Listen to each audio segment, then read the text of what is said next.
Welcome to my channel. இன்றைக்கி நம்ம வீடியோவில் நீராகாரம் பற்றி பார்க்கலாம். அதாவது முந்தைய நாள் சாதத்தில் தண்ணி ஊற்றி மறுநாள் சாப்பிட்றது. அவ்வளோ ஹெல்த் பெனிஃபிட்ஸ் இருக்குது. இதை தெரிஞ்ச நம்ம முன்னோர்கள் இயல்பான பிரேக்ஃபாஸ்ட்டாகவே சாப்பிட்ருக்காங்க. ஆனால் நம்ம ஜென்ரேஷன் ஆளுங்க அதெல்லாம் கிராமத்து ஃபுட்டுன்னு ஒதுக்கி வச்சுட்டாங்க. பட் இந்த 2020 நிறைய அவேர்னஸ் வந்திருக்கு இந்த பழைய சாதத்துக்கு. ஏன்னா இந்த பழைய சாதம் அண்ட் அதோட தண்ணியில் நமக்கு நிறைய ப்ரோபயோட்டிக் இருக்கிறதுனாலையும் அது நம்ம கட், அதாவது குடலுக்கு அத்தனை நல்லது பண்ணுதுன்னு தெரிஞ்சுக்கிட்டாங்க மக்கள் சமீப காலத்தில். இதை ஒரு டிஷ்ஷாகவே நிறைய ஹோட்டல்ஸில் சேர்க்க ஆரம்பிச்சிட்டாங்க. இதில் இருக்க ப்ரோபயோட்டிக் நம்ம வயிறு சம்மந்தப்பட்ட நிறைய நோய்க்கு இயற்கையாகவே மருந்தாக இருக்குது. Example inflammatory Powell disease, ulcer, Crohn's disease, coeliac disease.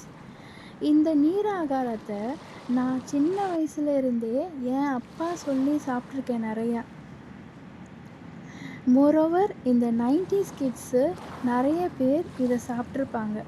இந்த 2020 கிட்ஸும் சாப்பிடணும், அதுவும் டேஸ்டியாக ஒரு ட்ரிங்காக இருந்தால் நல்லாயிருக்கும். ஸோ எப்படி செய்கிறதுன்னு வீடியோவில் பார்க்கலாம் வாங்க.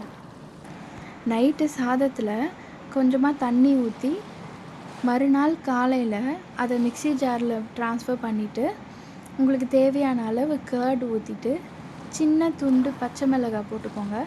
அதோட ஒரு 2-3 சின்ன வெங்காயம் போட்டு தேவையான அளவு உப்பு போட்டுட்டு மிக்ஸி ஜாரில் பிளெண்ட் பண்ணி அதை ஒரு கிளாஸில் ட்ரான்ஸ்ஃபர் பண்ணி குடிச்சிட்டே வாங்க.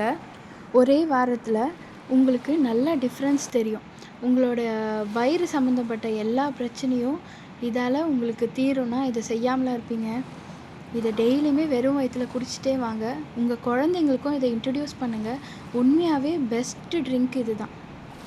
சின்ன வயசுலேயே உங்கள் கிட்ஸுக்கு கொடுத்து பழகுங்க. அவங்களோட கட் ஹெல்த்தை பார்த்துக்கிட்ட மாதிரி இருக்கும். உணவே மருந்தை நாடி சர்வேஷ் மாம்ஸ் சேனல். தேங்க்யூ.